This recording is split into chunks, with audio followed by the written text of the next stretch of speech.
antes de que los hombres pudiesen disertar ya en sabiduría, antes de que los hombres ni siquiera supieran leer ni escribir, ni multiplicar, ni poder mirar al cielo y a las estrellas y hablar de las dimensiones, la palabra del Señor ya empezó a forjar en la eternidad a un ser santo llamado Jesucristo.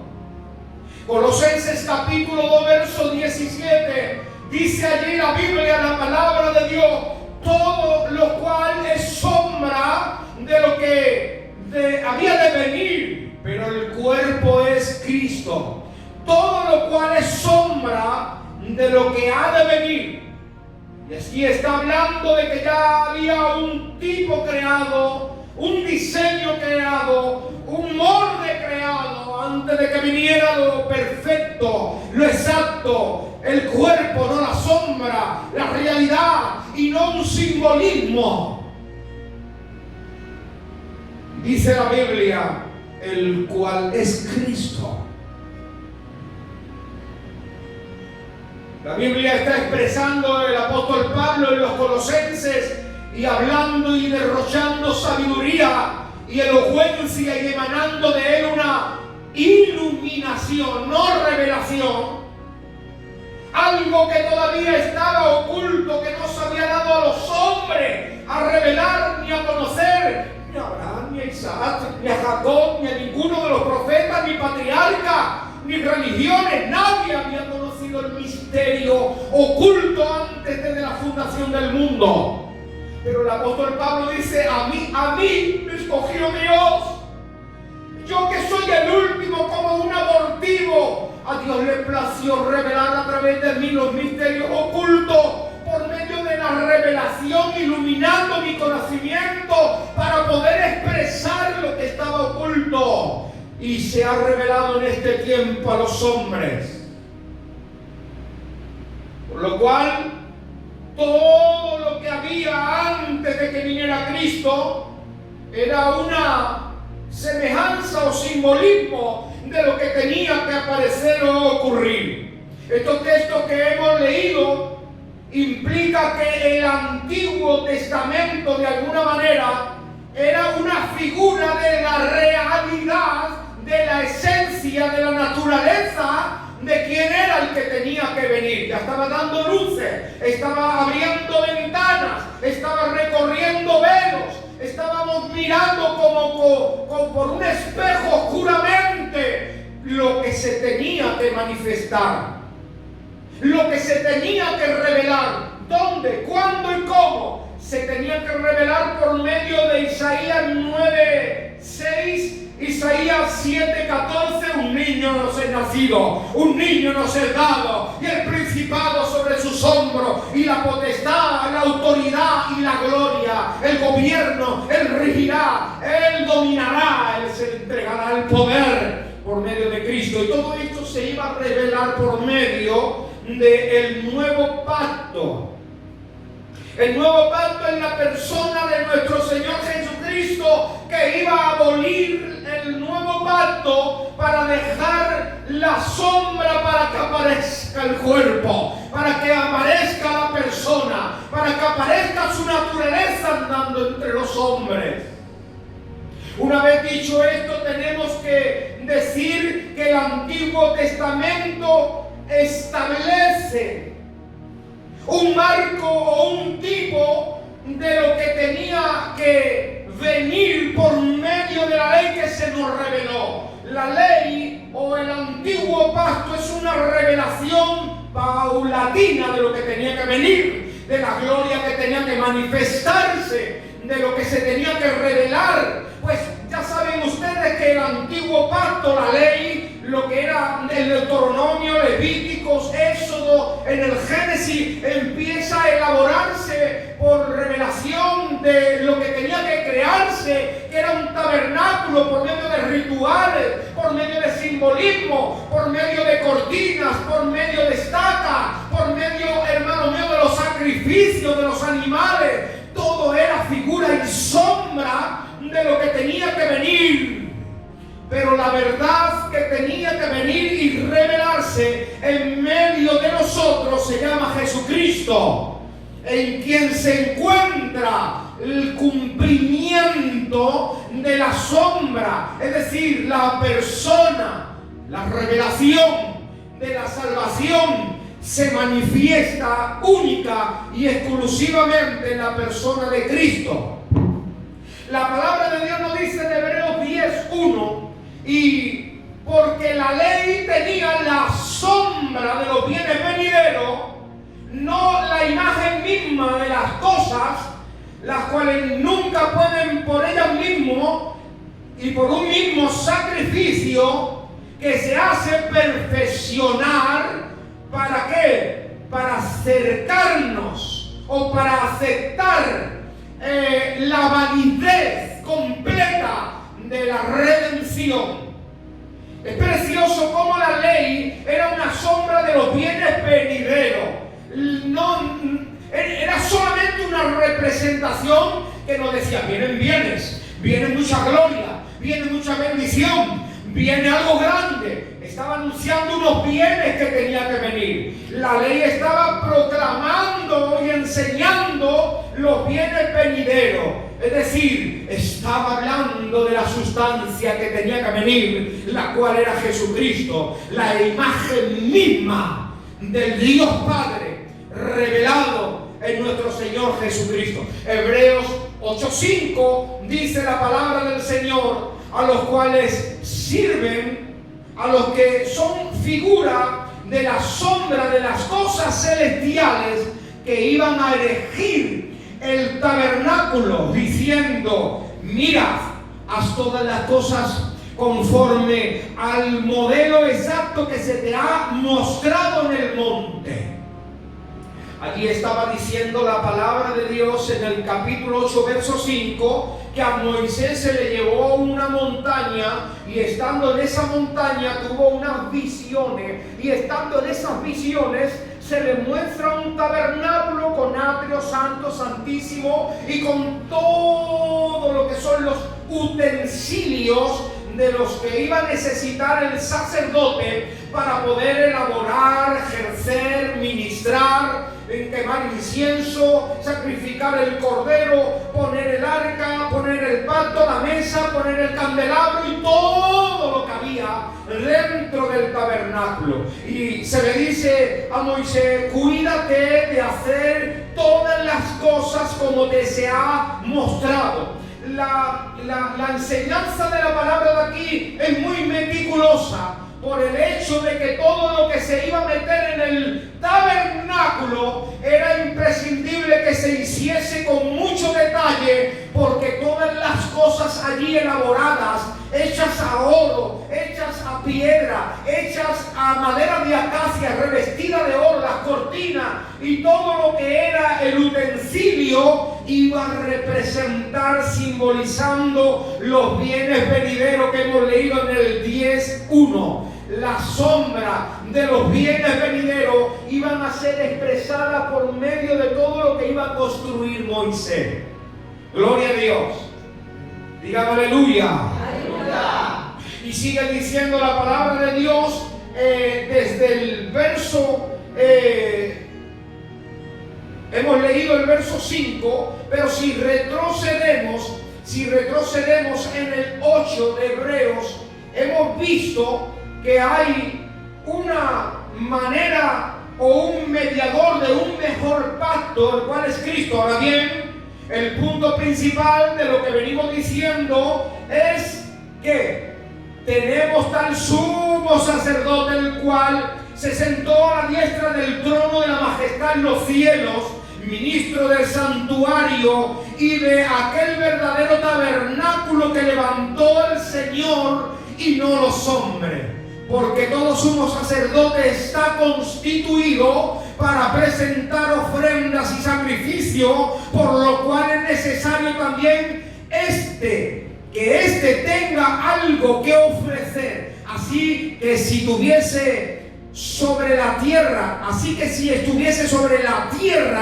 así quisiera que se ofreciese el sacerdote sobre la tierra, aún el sacerdote que presenta las ofrendas según la ley. Y viene el 5 y dice, los cuales sirven a las cosas o figuras de las sombras celestiales. Y le dice de alguna manera del 1 al 4 la Biblia, tú, Moisés, haces ese tabernáculo, ahí pones un sacerdote, pero que sepas que todo lo que el sacerdote va a hacer, todo lo que va a celebrar, todo lo que va a ejercer, es cosas terrenales, son sacrificios temporales, son obras de un sacerdote que muere y lo tiene que reemplazar otro, pero se va a levantar un sacerdote el cual es santo. Él está a la diestra del trono de la majestad en los cielos, hablando, hermanos, de la gloria de Cristo, hablando de la soberanía del Mesías.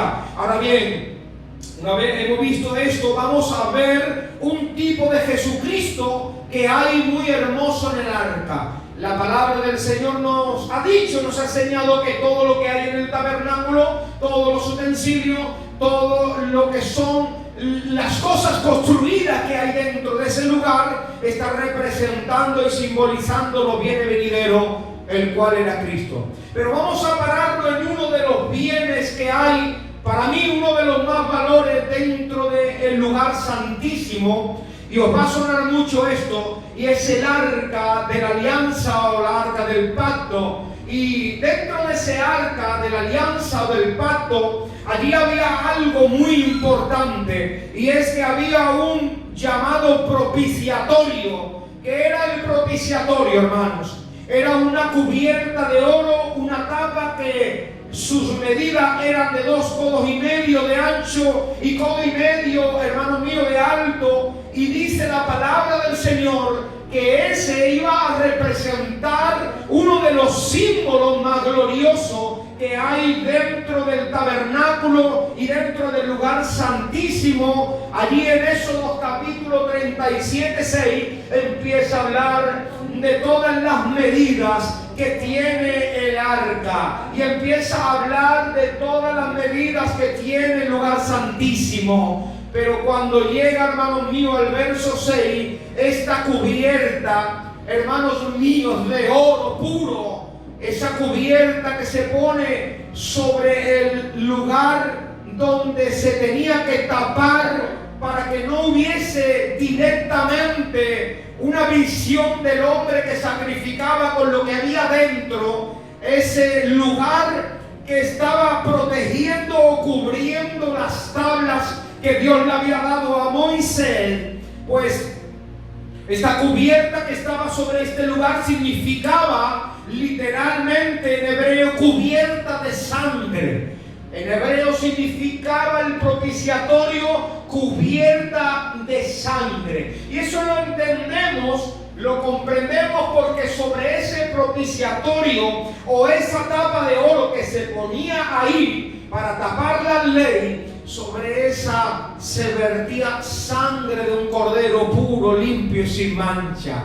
Y yo sé que ustedes ya están divagando y están meditando en la importancia de esa sangre derramada. ¿Por qué, hermanos? Porque esta estaba interpretando de alguna manera que sobre esa tapa, ese propiciatorio, se tenía que derramar sangre de un cordero, como vamos a ver más adelante. Y su interpretación de este era que protege, guarda algo que nosotros no podíamos mirar. ¿Y por qué no podíamos mirar dentro del arca? ¿Y por qué no podíamos observar la ley? Porque, hermanos míos, cubre el propiciatorio, aleluya, ese lugar tan santo. ¿Por qué? ¿Por qué está guardando la ley? ¿No te has preguntado nunca por qué esa tapa está ahí? ¿Por qué está guardando con tanto celo la palabra de Dios? ¿Saben por qué? Porque tú y yo de ninguna manera podíamos mirar a la ley de Dios directamente y justificarnos en ella. Porque no hay hombre que no haya cometido pecado, según Romanos 6:23, porque la paga del pecado es muerte, destitución de Dios. Y la Biblia ahí nos está dando a representar que esa cubierta de sangre, ese propiciatorio, estaba impidiendo que el hombre fuese fulminado al mirar dentro de esos registros que había escrito en la palabra de Dios, que nos enseñaba que no podíamos pecar, porque el que pecara estaba destituido de la gloria de Dios. Imagínate que no estuviera esa cubierta y esa tapa ahí en el arca. Estuviéramos, hermanos míos, de alguna manera descubiertos a la ira de Dios. Estaríamos directamente expuestos al juicio de Dios. Pero qué alegría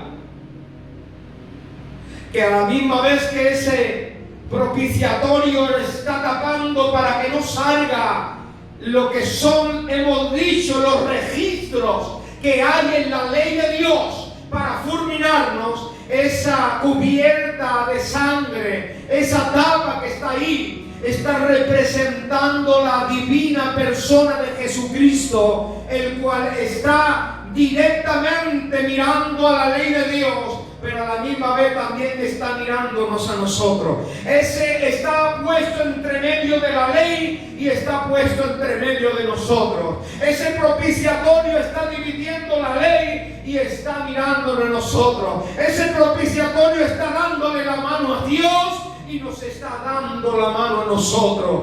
Qué importante era esa tapa ahí. También estamos expuestos a la Shekinah de Dios dentro de ese lugar. Dense cuenta, hermanos míos, que la Shekinah o la gloria de Dios, para los que no estaban santificados, para los que no estaban justificados, la Shekinah, la gloria de Dios, los fulminaba. Habían algunos hombres que se atrevieron a tocar el arca sin estar preparados ni hacerlo en condiciones como Usa. Y dice la Biblia que cayó fulminado. Cuando se iba a presentar Dios para hablar desde el monte, dice Dios: santifica al pueblo, que se consagren, que laven sus vestiduras y que no pase de un límite, porque mi gloria, mi Shekinah, puedo hacer que se mueran y ellos y las bestias y los animales.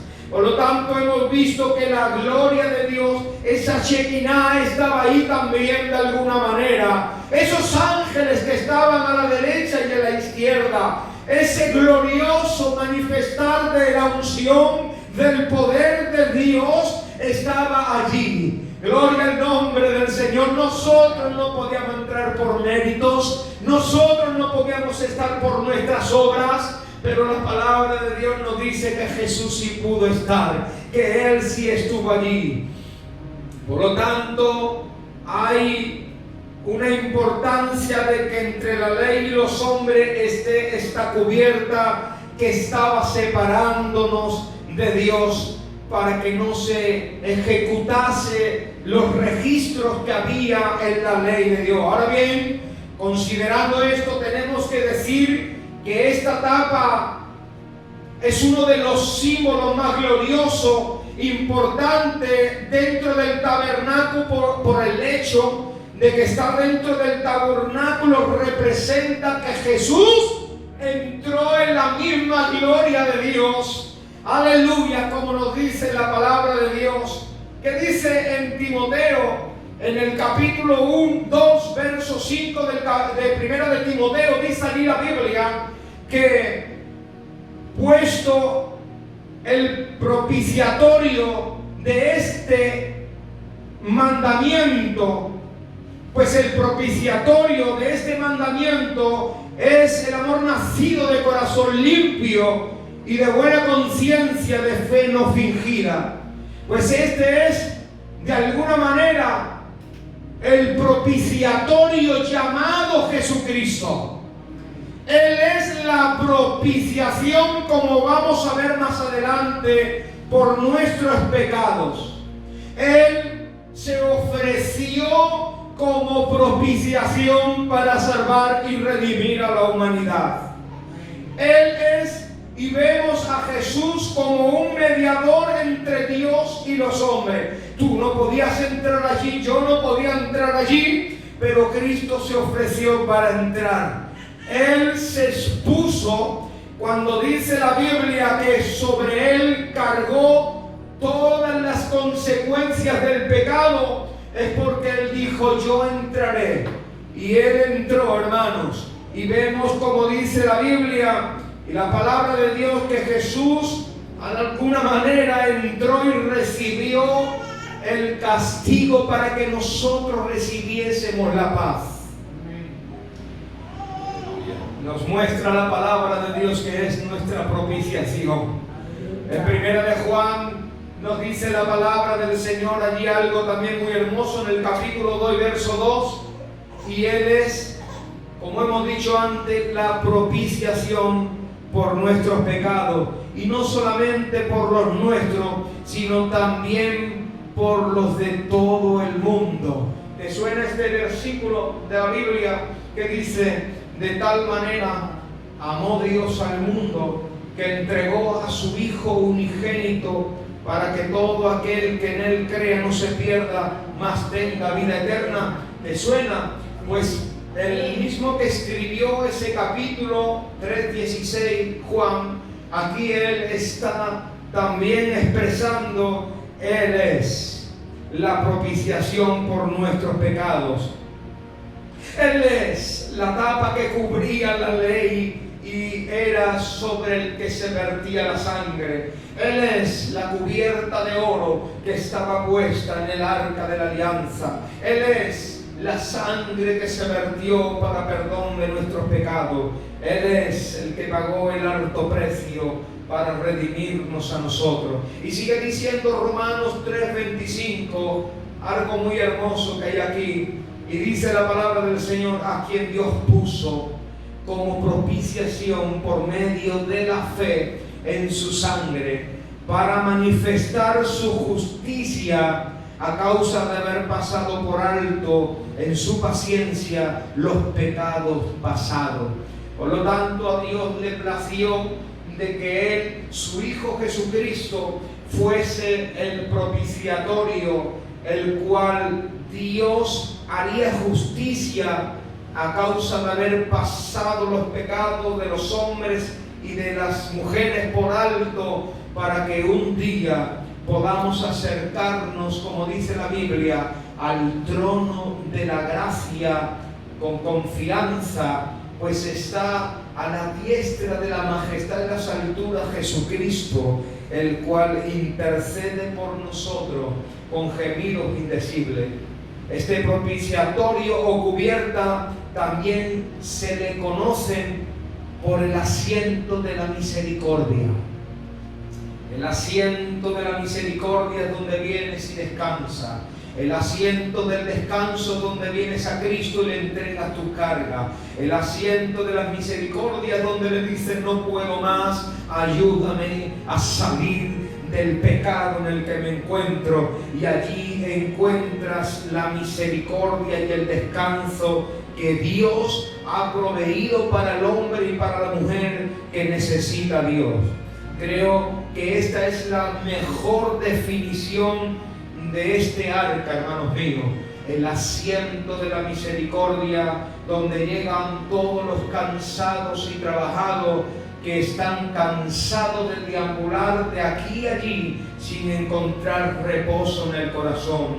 Todo lo que la ley era, todo lo que la ley infligía, todo el castigo, todo el juicio, todas las consecuencias de nuestros pecados, Dios ha provisto de misericordia entre Dios y los hombres, y este es Jesucristo nuestro Señor y el mediador de un mejor pacto fundamentado sobre mejores promesas, dice Hebreo.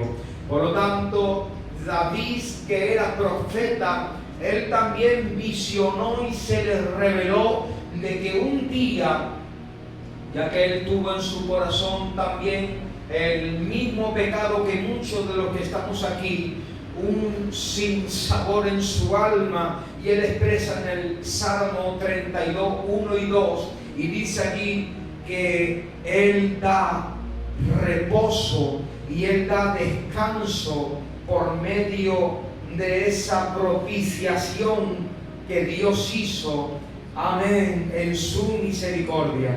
Os lo leo porque es muy hermoso. Yo creo que la palabra del Señor y todos los bienes y la sombra de los venideros que tenía que venir era impresionante. Bienaventurado aquel cuya transgresión ha sido perdonada y cubierto su pecado. Aquí está hablando David de que esa cubierta, de que ese lugar de propiciación o ese asiento de la misericordia se le brindó a él, que también era un hombre que necesitaba el perdón de Dios. Así que corramos y acudamos al asiento de la misericordia, porque este es el mejor y el más glorioso de los significados que puede tener esa cubierta de oro. Y por esto el propiciatorio ha venido a representar y simbolizar más adelante privilegio, comunión, base de la expiación y intercesión de Cristo para los seres humanos. Yo no sé qué importancia le das tú a los objetos que hay en el tabernáculo, pero todo era una sombra de la gloria que tenía que venir. Era una bendición, eran los bienes venideros que se tenía que manifestar en el Hijo de Dios para darnos comunión, privilegio, salvación, expiación y un lugar de intercesión por nuestros pecados al Padre. Bendito sea el nombre del Señor. Amén. Por lo tanto, el Señor ha escogido el propiciatorio para hablarnos de perdón, de misericordia y mostrarnos su amor. Ese lugar se ha convertido para nosotros en el objeto dentro del tabernáculo de más representación importante para nuestra vida, por el hecho de que allí tenemos que acudir todos para que Dios nos perdone, como se solía hacer cuando se sacrificaba el Cordero Pascual. Dios, por medio de Jesús, ha cambiado la maldición por bendición, ha cambiado el juicio por vida, ha cambiado las tinieblas por luz, ha cambiado la desesperanza por esperanza e ilusión.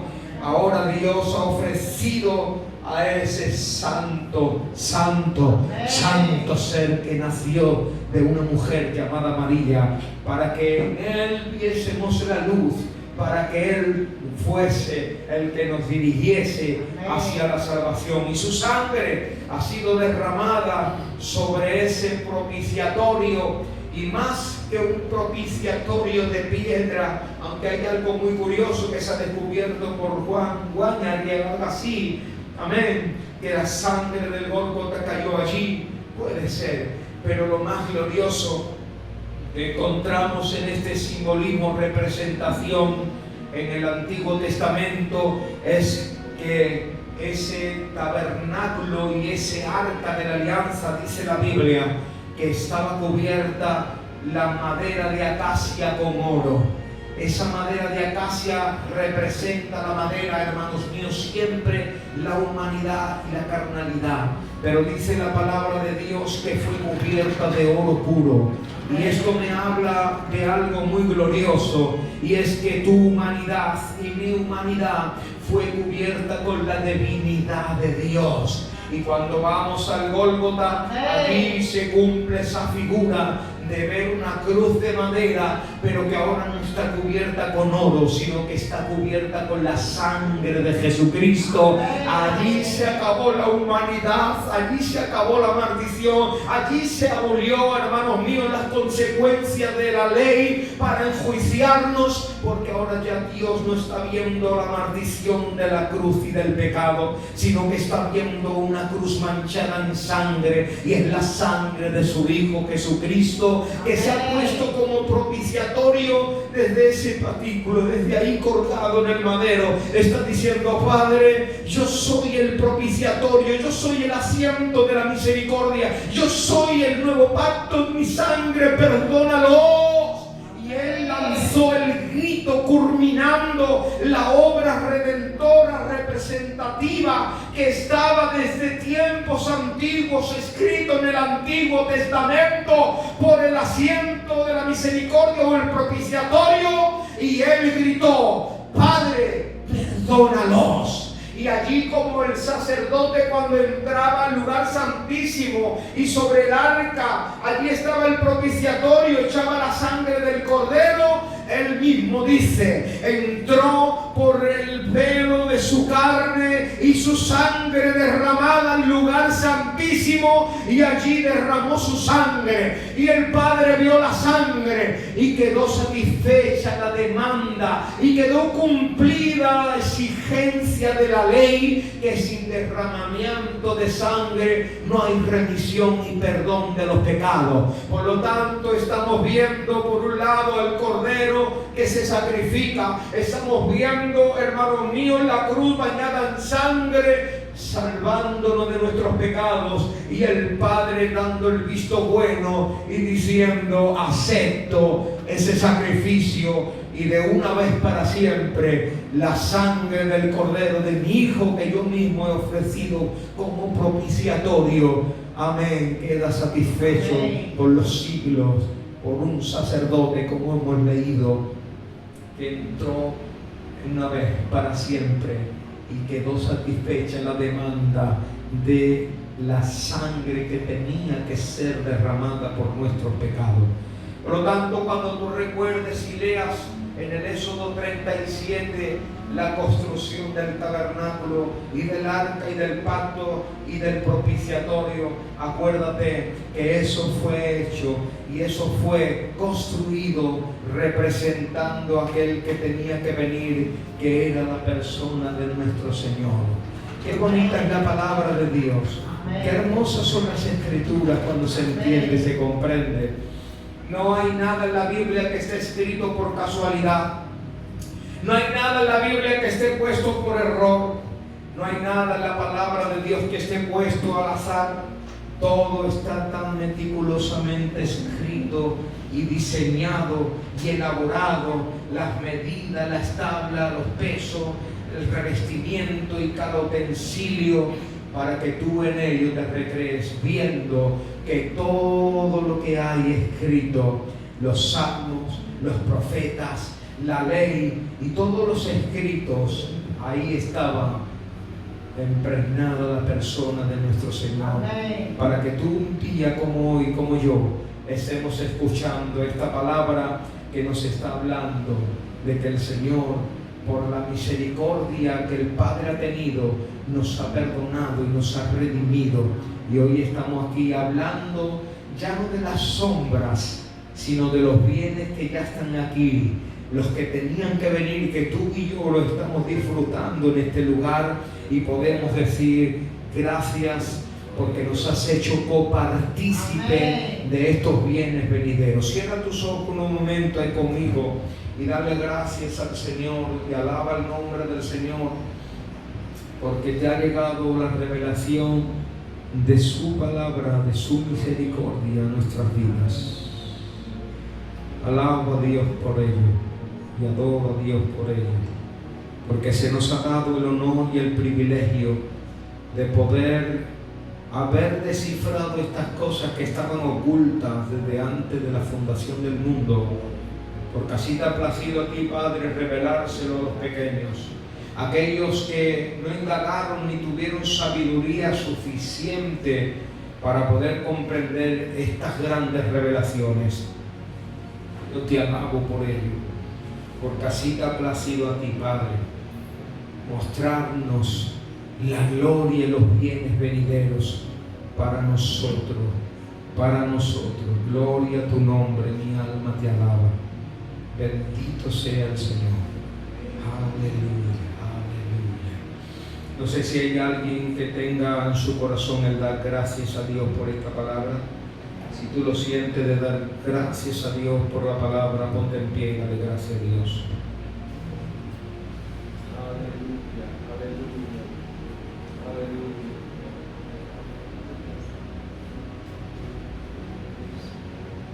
Gloria a Dios. Gracias.